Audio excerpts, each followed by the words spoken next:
that got away, those ones that didn't make it to number one.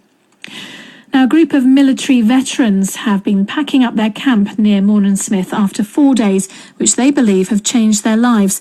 They turned up at the camp run by the charity Talking to Minds, suffering from post-traumatic stress disorder. And if the evidence of the veterans is anything to go by, they return home with their traumas behind them. One man from St Ives, we have to call him Dave, was in a bus blown up by the IRA in Northern Ireland in 1988, where 8 soldiers died. He's been talking to BBC Radio Cornwall's Dennis Nightingale about his life since then. My symptoms on coming out of the army, I was diagnosed with post-traumatic stress disorder, psychogenic amnesia and dissociative disorder. That's what was put on my discharge notes. And that was 22 years ago? That was 22 years ago, yeah. It was 1988. I came out and presented those diagnoses to various people, but I was struggling with such help. As a result of that PTSD, or what I experienced in Northern Ireland, was severe flashbacks. Actually experienced the event that includes smells, sights, sounds, sensations and feelings. And these were frightening events? Yeah, very, very frightening. My traumatic experience involved an explosion in Northern Ireland that involved a bus.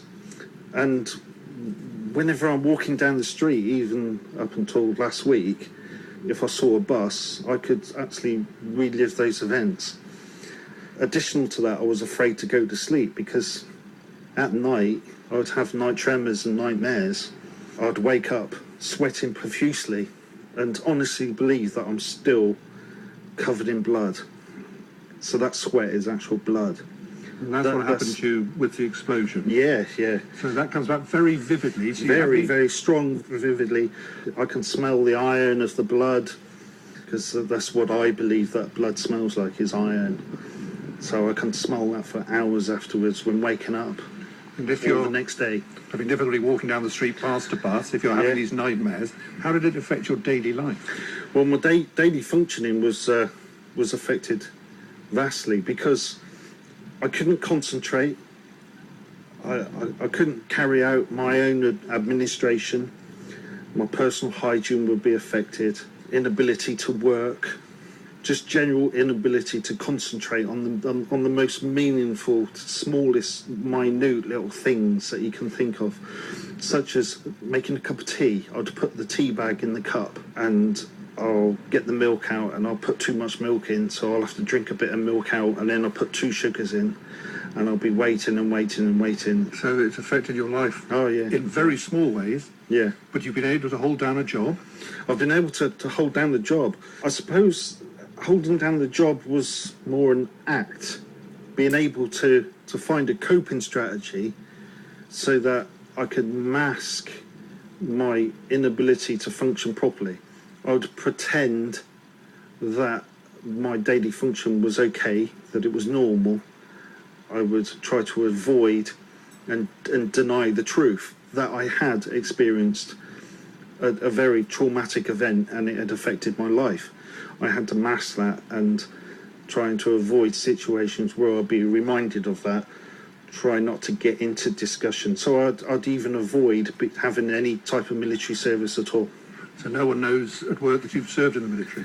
Not really, no. There's only a handful of people that know that I've served in the military, let alone be blown up in Northern Ireland. How badly injured were you?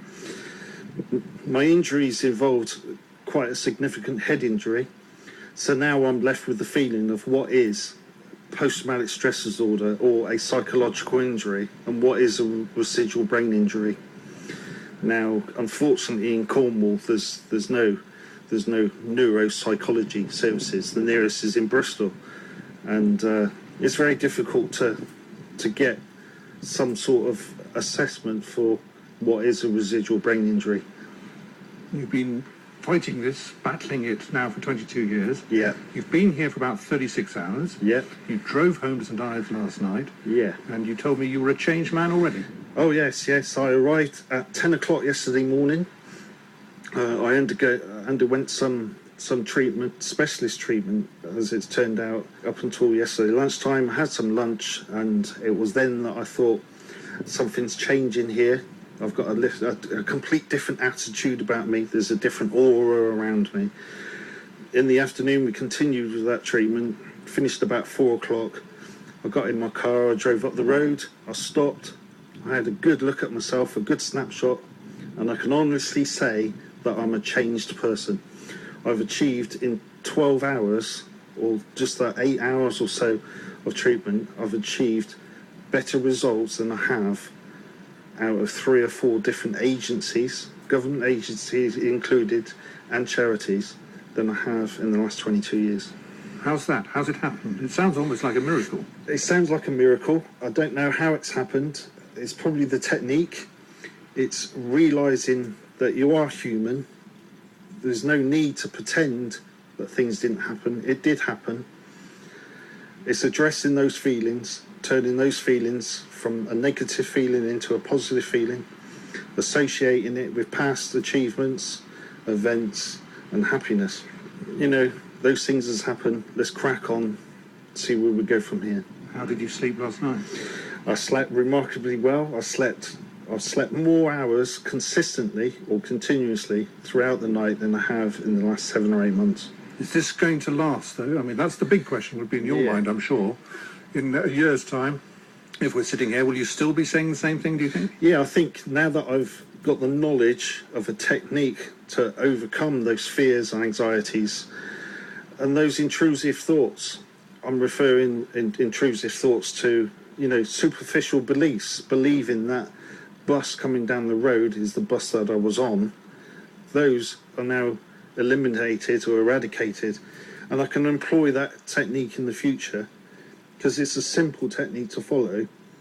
Employ that and reduce or impair those feelings. You could walk past the bus now, could you? Yeah, I could go and I might get the bus home. That's Dave from St Ives talking to BBC Radio Cornwall's Dennis Nightingale. If you'd like to find out more about the charity which helped him, you can go to www.talking2minds, and that's the number 2 to minds.co.uk. We've had an update on the reason why there's this A30